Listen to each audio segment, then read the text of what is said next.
Welcome to a video that will only ever get views in the dead of night. If you're one of those nocturnal animals, then I would appreciate you doing me the favor of just not watching this video and going to sleep.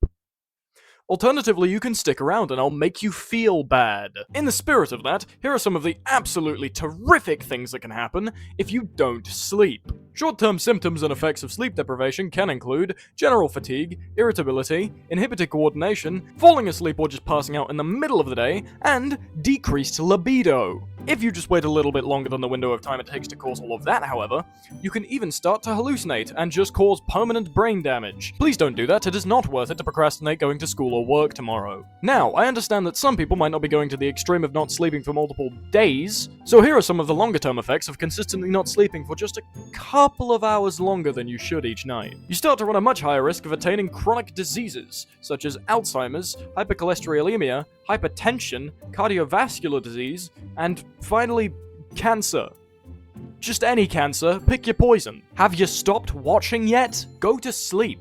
I've just threatened you with cancer. Or maybe you're one of those weirdos that responds better to positive affirmation rather than negative. If that's the case, then I can keep talking. I love the sound of my own voice. Tell me, dear viewer, are you trying to lose weight, reduce your stress levels, or maybe even do anything at all? Then you should definitely be asleep right now. I know that there has to be somebody out there who is desperately trying to pull an all-nighter right now on maybe their homework or some kind of assignment.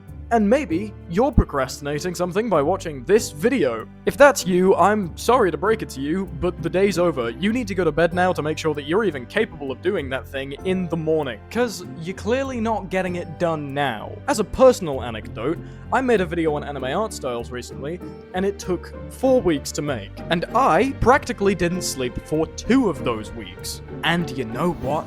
It would have been a better video if I had slept, as well as probably cutting the production time in half. Because paradoxically, not sleeping and putting in more hours is far less of a productive idea than you think it is. Whereas cutting back on your hours to get the correct amount of sleep means that you'll probably be working a lot less and getting more done. If you don't believe me, then bam, here's a study. Bam, here's a second study. Do you want me to give you a third study? Because I have one, here it is. The really funny part about all of this is the fact that I have now covered both how not sleeping can affect you negatively and how sleeping can affect you positively. I am yet to cover the fact that all of that is immaterial, because regardless of the positive or negative effects, you have to do it. It's a necessity in order to avoid, death? Mind you, there is one small caveat to that. We know that not sleeping will kill you, either through long-term sleep depravity or just sheer exhaustion, but scientists are yet to figure out exactly why we need sleep in the first place.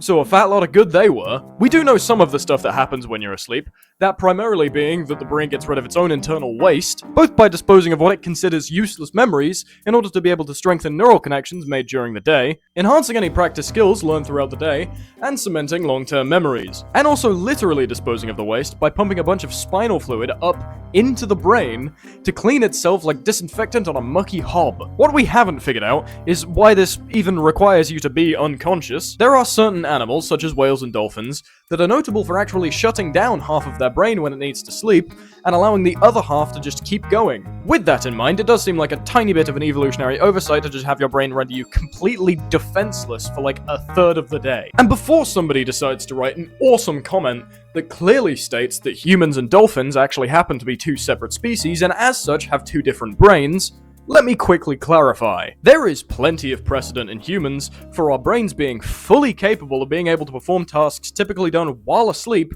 but just when we're awake. And if you, yes you, have ever gone 24 hours without sleeping, it's happened to you too. You see, when you don't sleep for long enough, your brain does this really cool thing where it just panics and starts shutting off areas of the brain that are most affected, effectively putting them to sleep. This is why it typically becomes more difficult to think when you're tired, because there is literally less of your brain available to work on a problem. And then there's dreaming. We don't know, it's a complete mystery. What we do know is the patterns that show up in your brain when you dream. We know that the brain dedicates specific time to REM sleep, in which you are basically doing nothing but dreaming. We even know how certain brain patterns relate to certain places or types of events in dreams. And yet the one thing we want to know, and yet still don't have an answer to, is Why? We still don't know why the activation of certain bits of your brain during REM sleep trigger you to just start randomly hallucinating. Carl Jung thought that dreams were a literal form of communication sent to the conscious brain from the unconscious brain. This would help regulate your emotions and/or provide an early warning system for some encounter you might face later on, such as people with gum disease previously dreaming of all of their teeth falling out, for example. That's a real thing, by the way, so remember to brush your teeth. Sigmund Freud thought that dreams were a map to the unconscious desires of the brain, and wish fulfillment for things that you couldn't do in the real world. But really, both Jung and Freud were both kind of just throwing stuff at the wall, because their theories persist today, mostly on an anecdotal basis. What was this video about again? Oh yeah, go to bed. But what if I literally can't sleep? Buddy, I get it, I know the struggle. I have had many a night where I am just tossing and turning in my own bed for hours on end before realizing that the sun has come up and I need to be up in 20 minutes. If that sounds like something you've been through recently, then I'm sorry. That kinda sucks. But also, I have some advice for you. Advice I would never follow myself, but don't let my complacency stop you. I always thought that performing the act of sleeping just meant lying in bed and pretending to sleep until your brain gets the message. But it turns out that doing the act of sleeping actually requires a fair bit of preparation. The number one thing that you have to get down is to go to bed at a consistent time. And for God's sake, whichever time you choose, please stop using screens at some point before then. Alternatively, you could always get blue light glasses, but there really is no substitute for just turning your damn phone off. I know I said this in like episode 2 of my entire channel, but your phone is just so bad for you in general, let alone the impact it has on your sleep. In its stead, you could read a book, or journal, or clean your teeth. Seriously, your breath stinks. Once you're in bed, feel free to stick on some calming music if that is your prerogative.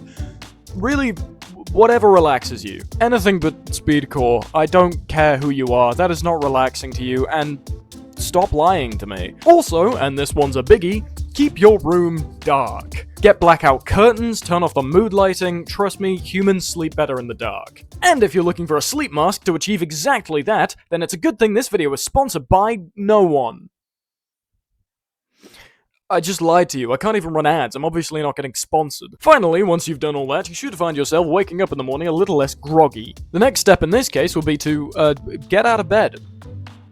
I'm not joking, that's the next tip, get out of bed. Your brain associates certain places with certain behaviors, so making sure to spend as little of your waking hours in bed as possible will be a huge help when it comes to making sure that in a fight between your head and the pillow, that pillow knocks you straight out. Once you are out of bed, the number one thing to do would be to find some light. The average ways of doing this normally consist of going outside, or staring out of a window for 10 minutes if you're really that lazy. Me, I happen to be your average window enjoyer. If you're doing all of that consistently and you're still not getting enough sleep, then you probably have a sleep disorder. Or a disorder that affects sleep. Trust me, there is a difference. And if that is the case, please go and see an actual doctor. And that's really it. I hope you were writing all of that down. Or maybe you stopped watching at this point because you turned off your phone and went to sleep. So I guess if you're watching this, you have no idea how disappointed I am in you. I know this was a shorter one that had nothing to do with anime, but I can hardly strike gold every time. But don't worry, bigger things are on the way. I want to thank all of the 30,000 people that watched the last video, and I want to thank all of you for watching. Have a nice day.